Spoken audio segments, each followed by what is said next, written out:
This is AC Star Wars 29, and welcome to my channel. And this is episode 3 and 4 of Hawkeye. So, episode 3, they get caught by, they get caught by the tracksuit mafia, and the tracksuit mafia basically connect Clint, or aka Hawkeye, and Kate Bishop, and they asked them a little questions about their boss Alina or whatever, was asking a lot of questions about the Ronin and all that stuff and how they got to New York and why they're here and all that stuff.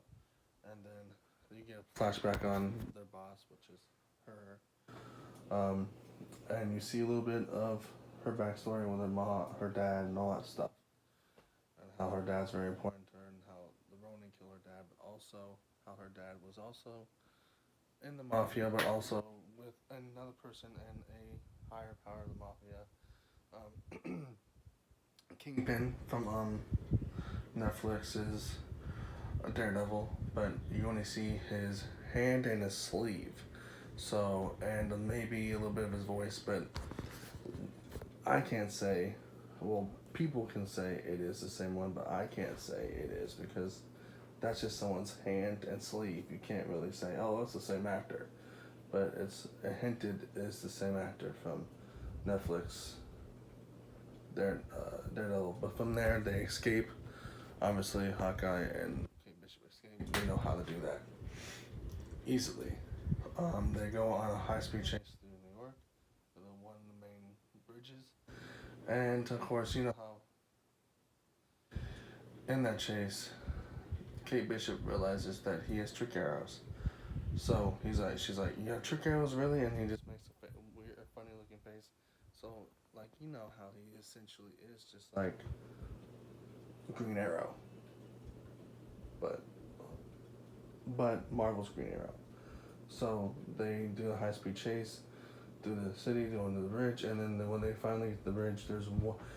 She uses all these different trick arrows, but when they finally get to the bridge, he uses one trick arrow. Tells Kate Bishop to shoot the arrow in the air. I was like, how's that gonna help? Just wait and see. So he pulls out his arrow, and it's from one of the awesomest movies that's ever been made so far. He has a partner that looks like a wasp, Ant-Man, and Pym Particles arrow. He shoots his Pym Particles arrow up in the air, shoots his big huge arrow, and takes out a couple of the guys from the mafia, the tracksuit mafia, and then the other car gets blown up because of the same reason, because they crashed into it. And then from there, they take their win, and well, they're investigating on Kate's stepdad's. Um, they're investigating on Kate's stepdad, basically, and then Kate's stepdad actually puts a blade in front of Clint, and that's where it ends of the third episode. Fourth episode starts right there with the blade. He said, "Don't move." They have a conversation with her. Clint has a conversation with her mom and his stepdad, and all that stuff. And then basically he leaves, and basically the mother asks him to keep her safe, and he says, "Well, yeah, I'll try to keep her safe, or I'll keep her safe as much as possible." And then he goes to her aunt's house to chill and relax. And then Kate has a conversation with her stepdad mom, and talking about how she's gonna be there for the holidays. She made her mom realize that Clint has nobody for the holidays right now because away from his family. So they do a little holiday montage with the movie marathon. What they're supposed to do with he was supposed to do with his kids, and then drink margaritas and do a little ornament, like there's a little gold ornament trick where he can hit the TV, and he shows her how to do that, and then basically they go on a mission. We meet those LARPers again because she had to go find a cop that's a LARPer. The LARPer cop ends up tracing down his trick arrows, and then he ends up telling the one the second man in charge of the Tracksuit Mafia, and tell your boss to stop chasing this ghost called the Ronin because that's what she's wanting is a Ronin. And then we also get a backstory of how the Ronin acted during the blimp because Kate Bishop asked about the blimp and asked about even Black Widow. We even see why, he even tells the story why he couldn't take a shot at someone. It was Black Widow. All other people he took a shot at, he was a weapon. He was made a weapon to kill, basically. And but from there, basically from the moment that he told Kate Bishop that he basically told this guy, look, this your boss is looking for a ghost. This Ronin does not exist. And then from there, they go on the mission. They go to the Tracksuit Mafia's boss's house, and then Kate gets attacked by her, obviously, because they're also looking for a watch. The watch they stole was Clint's. And basically, Kate Bishop gets attacked by the Tracksuit Mafia boss, and then another person then Clint gets attacked by Black Widow's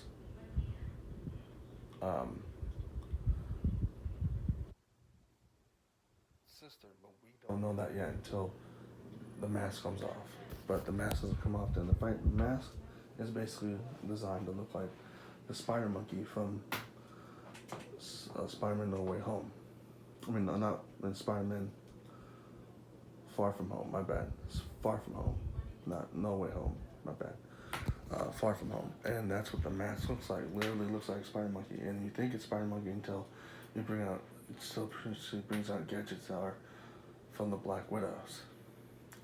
And then her mask gets off and it's Black Widow's sister. And then they get Clint and Kate get in a little argument. Because he said, look, someone sent out a Black Widow to hunt me down, and things just got real fast. You're not my partner. You never will be. Just go home, and be a normal person, because the only partner he had was Black Widow, obviously. And then she was also during the fight. She was falling down from a cliff. She was unhooked. She was hooked from a wire, and he brought back PTSD because of Endgame, obviously.